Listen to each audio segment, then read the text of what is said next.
ও নারায়ণী, ও নেত্য, কোথায় গেলি তোরা? শুনে যা। কি হয়েছে? সর্বনাশ হয়ে গেছে। সর্বনাশ হয়ে গেছে? কি হয়েছে মা? কি হয়নি তাই বল। তোর গুণধর দেবরের কাণ্ড শুনেছিস? কি কাণ্ড? জমিদারের ছেলেকে মেরে রক্তারক্তি করে ফেলেছে। বলো কি? আমার কথা তো তোদের কানে যায় না। এবার ভোগ নিজের কানে শুনে এলাম। থানায় গেছে, যাবেই তো। কি বজ্জাত ছেলে, এমনকি 7 জন্মে দেখিনি। নেত্য, রাম কোথায়? দেখ তো, শিগগির ভোলাকে পাঠিয়ে দে, খুঁজে আনুক।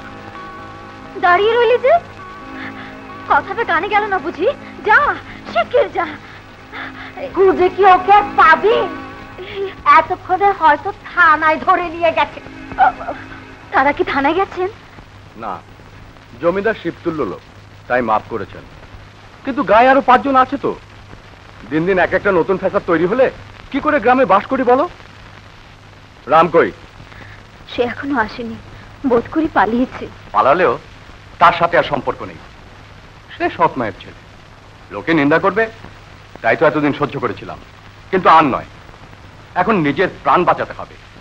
নিজের ছেলেটির প্রাণেও তো চাইতে হবে। হবে না মা? নিশ্চয়ই হবে। কাল পাড়ার 5 জন ভদ্রলোক দেখে বিষয় সম্পত্তি সব আলাদা করে ফেলবো। আর তোমাকেও বলে রাখলাম, এ নিয়ে ওকে আর বকাঝকা করার দরকার নেই। ও যা ভালো বোঝে তাই করুক। আশ্চর্য, একটু বুক কাঁপলো না? আমার মনিবের ছেলের গায়ে হাত তুললো। নারায়ণী কেন যে ওকে শাসন করতে যায়, আমার তো দেখি ভয়ে বুক কাঁপে। যে গোয়ার ছেলে, ও আমাকেই যখন অপমান করে তখন ওকে অপমান করবে, এ কি বেশি কথা? আমি বলি শোনো, নিজের মান নিজের ঠাই, রামের কথায় থেকো না।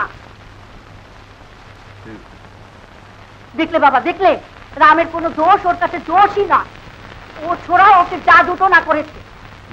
যদি এর একটা উপযুক্ত বিহিত না করো তাহলে পরে ভুগবে, এ আমি বলে রাখলাম। আপনি নিশ্চিন্তে থাকুন মা, আমি এর একটা বিহিত করবই।